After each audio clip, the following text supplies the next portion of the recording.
The lobby of the large hotel was filled with the kind of noise that nobody really listens to.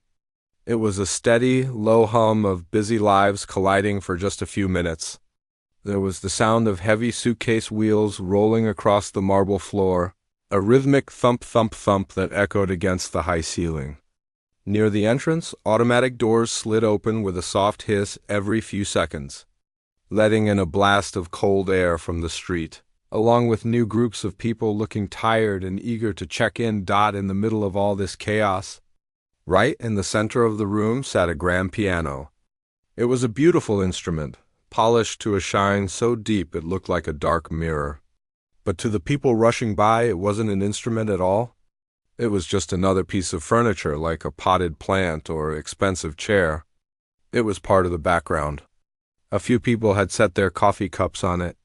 Others leaned against the curved side while they checked their phones, completely unaware that they were touching something capable of making incredible music. The piano sat silent, ignored, and almost lonely. Then, the glass doors at the front opened again. A young family walked in. They looked like any other family visiting the city for a weekend trip. The parents were carrying a few bags and looked a bit weary from traveling. Walking just a few steps behind them was a young boy. He looked about 8 years old. He was small for his age, wearing a simple t-shirt and jeans that were slightly too long for him, bunching up a little at the ankles. He had a backpack on that looked almost as big as he was, making him lean forward slightly as he walked. The boy didn't look tired like his parents. His eyes were wide, darting around the huge open space of the lobby. He was taking everything in: the high chandeliers, the people in suits, and the elevators lighting up in the distance. But then his gaze stopped. He stopped walking in the middle of the busy walkway, forcing a businessman in a gray coat to step around him with an annoyed sigh. The boy didn't notice the man. He was staring at the piano. To everyone else in the room, the boy was just another kid, a tourist, someone who would run around, make noise, and eventually be told to settle down. The few adults who glanced at him didn't see anything special. They saw a child who was probably bored and waiting for his parents to finish checking in so he could go play video games upstairs. They expected nothing from him. In their minds, an 8-year-old boy is just a child, not a person with a skill or a talent that could command a room. The parents walked up to the long reception desk to get their room key. They were busy talking to the receptionist, asking about checkout times and breakfast. The boy stayed behind, near a large pillar.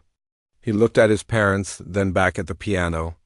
There was a pull there, something he couldn't explain. He slowly walked toward it. It was a long walk for such small legs. He had to navigate through the crowd. He squeezed past a woman who was loudly talking on her phone and dodged a luggage cart piled high with expensive leather suitcases.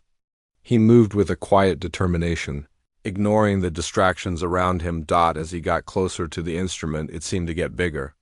It towered over him. The piano was a giant black beast of wood and wire, and he was just a tiny human standing next to it. He reached out and gently touched the smooth wood with his small hand. His fingers were clean, but they looked tiny compared to the ivory keys that were waiting under the fallboard. A few people nearby started to notice him. An older couple sitting on a velvet couch nearby looked over. The man adjusted his glasses and frowned slightly. He leaned in to whisper something to his wife. It was easy to guess what he was thinking. He was probably thinking, here comes a kid who is going to bang on the keys. He was preparing himself for the noise. He was preparing to be annoyed. In places like this, children are usually seen as a nuisance, not as musicians. The assumption was automatic and unfair, but it was there. The boy looked around the room one last time. He checked to see if anyone was going to stop him. The hotel staff were busy behind the counter. The guests were lost in their own worlds. He was free. He took a deep breath and grabbed the edge of the bench. It was heavy. He had to use both hands to slide it out just a little bit. Then came the struggle. The bench was high. The boy's feet were nowhere near the floor. He had to hop up, using his arms to boost himself, his sneakers scrabbling against the side of the bench for a second before he found his balance. He sat down and swung his legs. They dangled freely, not touching the ground. He wiggled his toes inside his shoes. Settling in, he reached up and adjusted the fallboard. It was heavy for him, but he managed to lower it gently to reveal the keys. They were white and black, stretching out in front of him like a landscape. He ran his fingers over them silently, just feeling the cool plastic and ivory. He wasn't banging. He wasn't making a scene. He was touching them with the kind of care a collector handles a rare coin. The lobby was still noisy. The chatter continued. The phones buzzed. The receptionist typed. The man on the couch was still watching, waiting for the bad behavior to start. He had his arms crossed, ready to shake his head. He had no idea that his judgment was about to be proven completely wrong. The boy sat up straight. He stopped swinging his legs. He pressed his heels against the underside of the piano bench, anchoring himself. His small hands hovered over the keys for a second. The noisy room, the tired travelers, the annoyed businessman, the older couple, none of them existed for him anymore. It was just him and the machine. He placed his right hand down on the keys, his fingers curving into a perfect shape. He took a small, sharp breath. He wasn't just a child anymore. He was about to show everyone who was really in charge. The people in the lobby kept talking, drinking their coffee, and living their ordinary lives, completely unaware that in about 3 seconds their world was going to change. They were just waiting for noise. They had no idea they were about to witness magic. The boy closed his eyes for a split second, focused his mind, and then he lowered his fingers to play. The boy sat perched on the bench, his legs dangling in the open air beneath the heavy body of the piano. It was a funny sight, honestly. His sneakers were clean white and brand new, swinging back and forth slightly because he couldn't reach the floor to plant his feet. The bench was high-end leather, stiff and cold, designed for adults who spent their lives practicing scales. For him, it was like sitting on a ledge. He had to scoot forward just a little bit, his chin barely rising above the level of the keys, to make sure his arms were at the right angle. From a distance, he looked tiny. If you were standing at the reception desk, all you could see was the top of his head and the big black curve of the piano blocking him out. He looked like a doll that had been placed there by mistake. The sheer size difference between the 8-year-old and the instrument was massive. The piano was a beast made of ebony and iron, weighing hundreds of pounds. The boy was light as a feather. It seemed impossible that someone so small could control something so big. The lobby was still loud.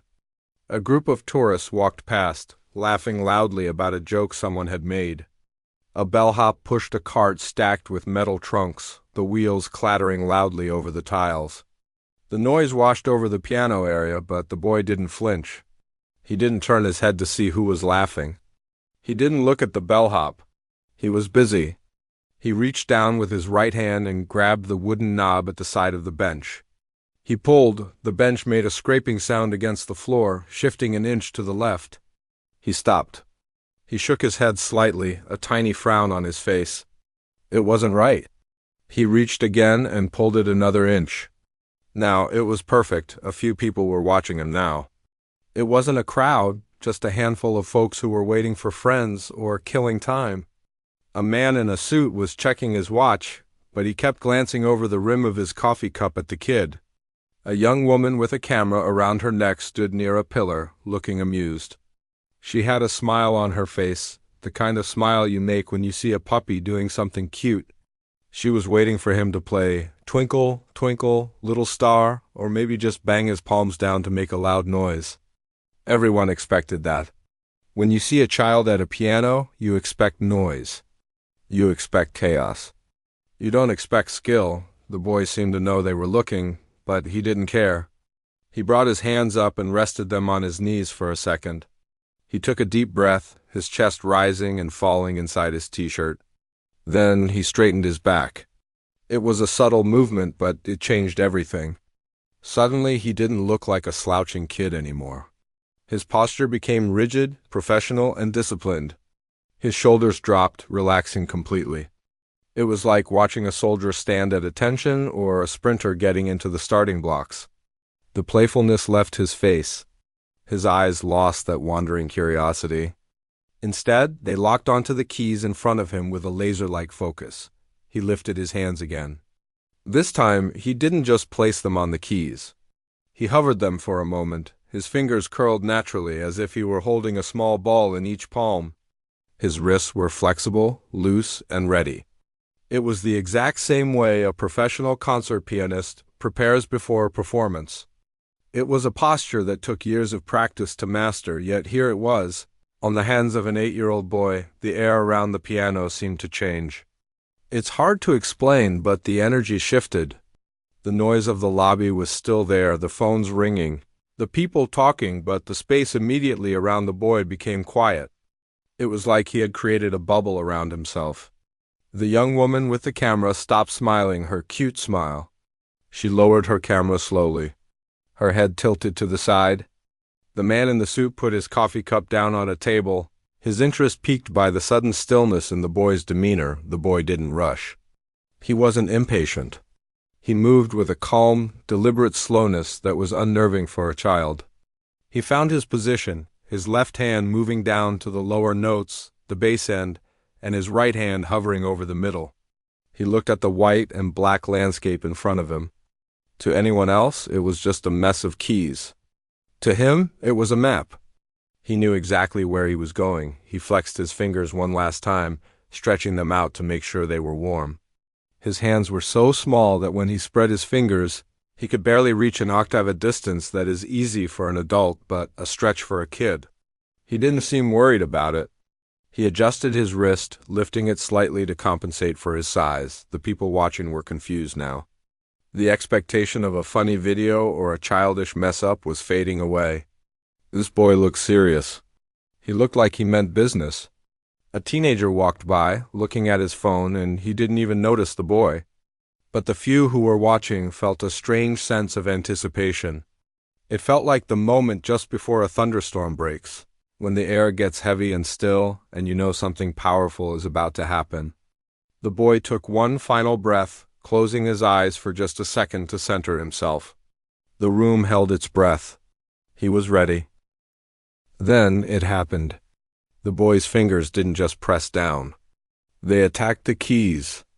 The sound that exploded from the piano wasn't a tentative plink or a clumsy nursery rhyme.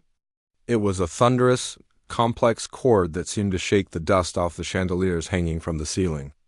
It was a sound so big, so rich, and so aggressive that it felt like a physical slap to the face of everyone in the room. For a split second, there was absolute silence.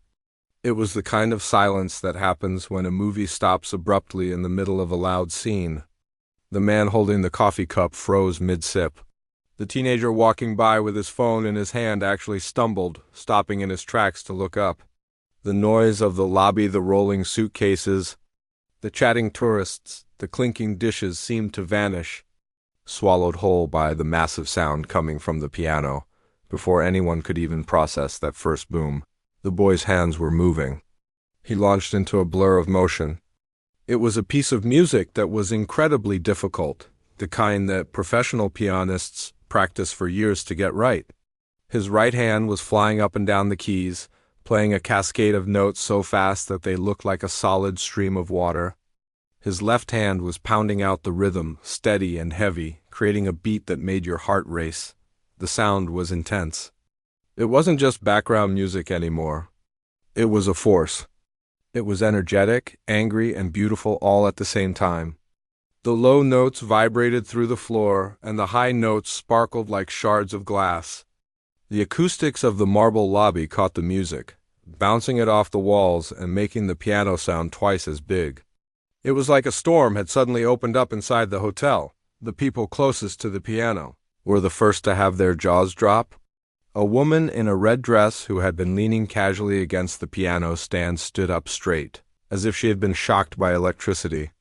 She took a step back, her eyes wide, staring at the boy. She looked from his tiny face to his flying hands, trying to make sense of what she was seeing. Her brain couldn't connect the two. The person playing was a child, small enough to be picked up, but the music being played was a masterpiece. Then the ripple effect started. People further away began to notice. The noise was too impossible to ignore. A businessman near the elevators turned around, annoyed at first, thinking someone was making a racket. But when he saw the source of the sound, his annoyed frown melted away. His mouth fell open slightly. He took his phone out of his pocket, but he didn't dial a number. He just held it, staring, completely forgetting why he had taken it out in the first place. The boy's hands were a blur. It was almost scary how fast he was playing. His wrists were loose, bouncing up and down with the rhythm, a technique that takes a long time to learn. His fingers were stretching, hitting keys that seemed too far apart for his small hands. And yet he never missed a note. Not one. Every single note was crisp and clear. He wasn't struggling to keep up. The piano was struggling to keep up with him. Onlookers were pulling out their phones in a frenzy now. You could see people all over the lobby turning their cameras toward the piano. They were holding their phones up high, trying to capture the moment. They weren't doing it to mock him. They were doing it because they knew nobody would believe them without proof. "Look at that," someone whispered loudly. The whispers spread through the crowd like wildfire. "Is that real? How old is he? I can't believe my eyes." It was the total disconnect between his appearance and his ability that shocked everyone. If a tall man in a tuxedo was sitting there playing, people would have nodded and said, "He is good." But watching an 8-year-old boy in a t-shirt and dangling sneakers play with the power of a concert pianist was mind-bending. It defied logic. It felt like watching a magic trick where the magician pulls an elephant out of a hat. The boy's face was a mask of pure concentration. He wasn't smiling. He wasn't looking around for praise. He was staring straight down at the keys, his eyes intense, his brow furrowed slightly. He was sweating a little now, the effort of the music showing on his forehead. He was fighting the piano, wrestling every ounce of emotion out of it. He would lean forward into the low notes, pushing deep into the keys, and then snap back for the high. Fast runs. The volume of the music rose and fell. It would get soft, delicate like a whisper, and the room would lean in, terrified to miss a sound. Then, without warning, the boy would slam his hands down, and the music would roar back to life, vibrating in everyone's chests. The people watching were physically reacting to it. Some were tapping their feet without realizing it. Others were holding their breath. A young girl was holding her father's hand, jumping up and down with excitement, clapping along to the rhythm. The atmosphere in the lobby had completely transformed. Just 5 minutes ago, it was a cold, impersonal place where people were waiting to go somewhere else. Now it was a concert hall. The energy was electric. You could feel the excitement buzzing in the air. Strangers were looking at each other, grinning, pointing at the boy, sharing a moment of shared wonder. They had all been dragged out of their boring lives by this tiny kid with the giant talent. The boy didn't care about the crowd. He didn't see the phones or the shocked faces. He was inside the music. He was riding the wave of the song, and he wasn't going to stop until he was done. He hit a complicated series of runs, his left hand crossing over his right, his body twisting to reach the keys. It looked dangerous, like he might fall off the bench, but he was perfectly balanced. He was in total control. The audience held on to that control, terrified that if they made a sound, the magic would break. But the boy wasn't fragile.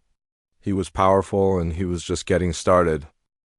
As the performance continued, something incredible began to happen. The initial shock of the loud opening started to fade, replaced by a deep, focused silence. The boy wasn't just playing notes anymore. He was living inside them. He had completely crossed over into a different world, a place where only he and the music existed. It was what some people call a flow state, where you are so focused on what you are doing that you forget to eat, forget to sleep, and forget that there are hundreds of people watching you. The boy's face, which had looked so serious and intense a moment ago, softened. His eyes were closed now, his eyelids fluttering slightly, as if he were dreaming while he was awake. A small, peaceful smile played on his lips. He wasn't thinking about which finger went where. His body just knew. His hands were moving on their own, guided by years of practice that most adults haven't even lived long enough to do. It looked effortless, even though the music was violently complicated. He leaned into the piano, his small body swaying back and forth with the rhythm. When the music went fast and angry, he bounced on the bench, his hair flopping with the movement. When the music became slow and sad, he hunched his shoulders, leaning close to the keys as if he were telling them a secret. The emotion pouring out of the instrument was raw and real. It wasn't mechanical. It was human feeling. This 8-year-old boy was playing with the soul of someone who had lived through heartbreak and triumph. Even though he had barely started his life, the crowd watched him with a mix of wonder and confusion. It is a strange thing to see a child doing something that requires a lifetime of mastery. The physical contrast was startling. From behind, all you could see was the back of a little boy in a t-shirt, with a small backpack hanging on the bench next to him. He looked so innocent and young, but when you looked at his hands and listened to the sound, it was like a giant spirit was speaking through him. It gave everyone goosebumps. The difficulty of the piece was becoming more apparent. The music required him to play many notes at once, big handfuls of keys that sounded like waves crashing on a beach. His left hand was jumping all over the lower end of the piano, while his right hand was running up and down the high keys like a spider. The sound was intricate, weaving melodies together in a way that seemed impossible to follow. And yet he never missed a beat. He never hesitated. If he made a mistake, nobody could hear it. One of the most amazing things to watch was his feet. You had to look under the piano to see it. Because his legs were so short, he had to stretch them all the way out, his toes pointed, just to reach the gold pedals on the floor. He couldn't plant his heels for power. He had to rely on the strength of his toes to press the pedals down. Every time he pressed the sustain pedal, the sound of the piano would bloom and fill the entire lobby, vibrating against the walls. It was a struggle of physics, a small boy working hard to control a giant machine. But he made it look graceful. The atmosphere in the lobby had completely changed now. The hotel had gone from a busy, noisy place to a sacred space. People who had been rushing to elevators stopped dead in their tracks. They didn't care about being late anymore. They stood in clusters, their arms crossed, their eyes glued to the boy. Even the hotel staff, who are usually trained to keep moving and ignore the guests, had stopped working. The concierge was leaning over the high desk, watching. A maid with a cart full of towels had stopped in the hallway, peering out to see where the music was coming from. The spell was too strong to break. There was a feeling of reverence in the air. It felt like church, but without the preacher.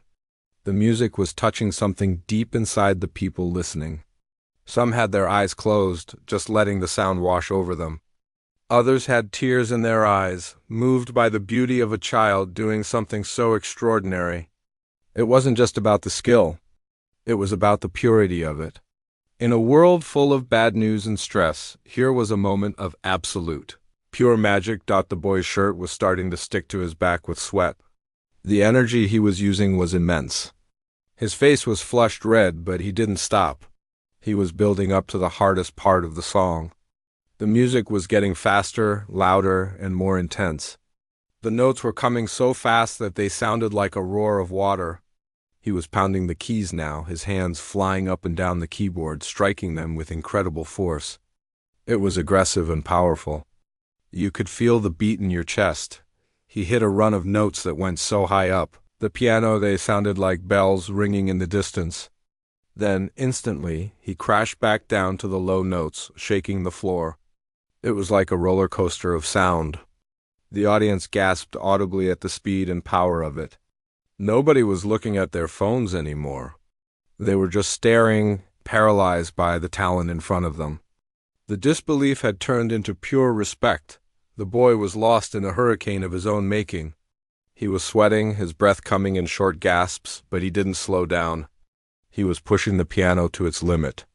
The sound was filling every corner of the massive lobby, bouncing off the glass windows and the marble floors. It was overwhelming in the best way possible. People felt small listening to it. They felt lucky. They knew they were witnessing a moment they would tell their grandchildren about. The 8-year-old boy was no longer a child. He was a giant, and he was commanding the room with nothing but his heart and his hands. The music swelled to a point where it felt like it couldn't get any bigger, holding the entire room in the palm of its hand, waiting for the final, breathtaking moment. The music was reaching its breaking point.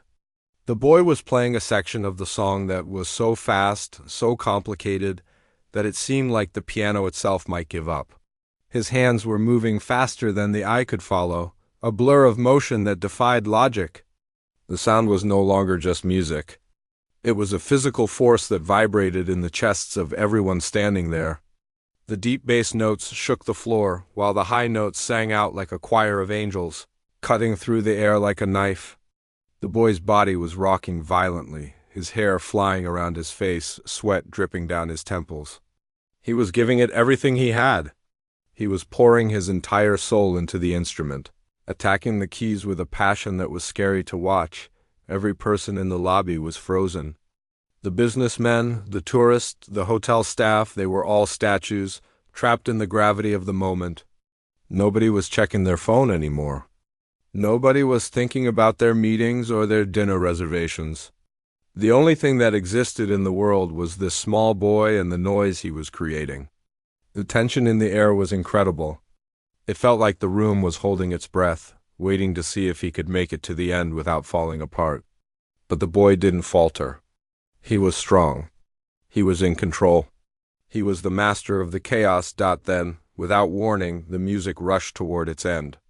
The boy's hands flew up to the high end of the keyboard and then crashed down, marching forcefully down the keys in a thunderous cascade. It was the grand finale, the moment everyone had been waiting for. He hit the keys with such power that it seemed he might hurt himself, but he didn't stop. He brought his hands down for the final, massive chords.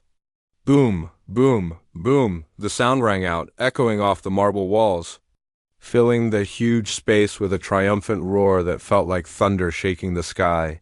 And then, his hands snapped back from the keyboard. He pulled them into his chest, dropping them instantly into his lap. Silence. It wasn't just quiet. It was a heavy, deafening silence that rushed in to fill the space where the music had been. The sound of the last note seemed to hang in the air, vibrating slowly, fading away like a ghost. For 3, maybe 4 seconds, nobody made a sound. The lobby was completely still. The air felt charged, electric, like the moment after a lightning strike.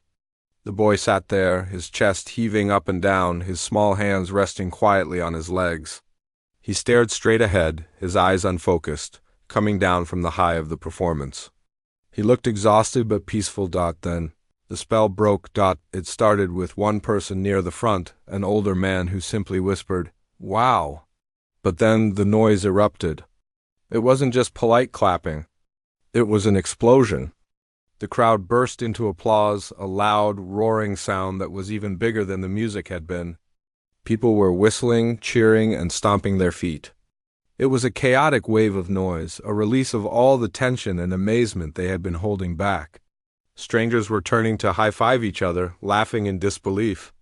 A few people were even wiping tears from their eyes, so moved by what they had seen that they couldn't control their emotions. The energy in the room shifted from awe to pure, unfiltered joy. The boy seemed startled by the noise. It was as if he suddenly remembered where he was. He blinked a few times, looking around the room with wide eyes. The intense, focused look of the master musician was gone, replaced instantly by the face of a shy 8-year-old kid. He looked at the hundreds of people clapping for him, and a look of surprised embarrassment washed over him. He ducked his head slightly, a small, shy smile tugging at the corner of his mouth. He wasn't used to this kind of attention. He didn't bow or wave like a star. He just looked down at his sneakers and wiggled his toes. Looking a little overwhelmed, he reached up with the back of his hand and wiped the sweat from his forehead. Then he turned sideways on the bench and prepared to leave. But because he was so small and the bench was so high, he had to slide carefully. He swung one leg over the side, then the other, and hopped down to the floor. His feet hit the marble with a soft thud. As soon as he stood on the ground, the illusion was completely shattered. He wasn't a giant anymore. He was just a small boy in a t-shirt again. He quickly fixed his shirt and picked up his backpack, slinging it over one shoulder. The applause didn't stop. If anything, it got louder as he prepared to walk away. A few people stepped forward, wanting to shake his hand or say something to him, but he didn't wait. He seemed shy and eager to get back to safety. He walked quickly across the lobby, weaving through the crowd, keeping his head down. He moved like a kid trying to be invisible, which was funny because he had just been the most visible person in the world. He made his way back to the reception desk, where his parents were standing. They were clapping too, looking incredibly proud. The boy went straight to his father and hid slightly behind his leg, grabbing onto his pants. It was the most natural human moment possible. The conquering hero was gone, replaced by a child seeking comfort from his dad. His father put a hand on his shoulder and squeezed it, ruffling his hair. The mother beamed at him, saying something that made him laugh softly. They didn't make a scene. They didn't bow to the crowd. They just acted like a normal family finishing an errand. The boy's parents collected their key cards and headed toward the elevators. The boy walked between them, holding his mother's hand now. He didn't look back at the piano. He didn't look at the cheering crowd. He was just ready to go upstairs, probably hungry or tired, wanting to play with his toys or watch a cartoon dot. As the elevator doors opened and the family stepped inside, the lobby slowly began to change back to normal. The crowd started to disperse, but the excitement was still buzzing in the air.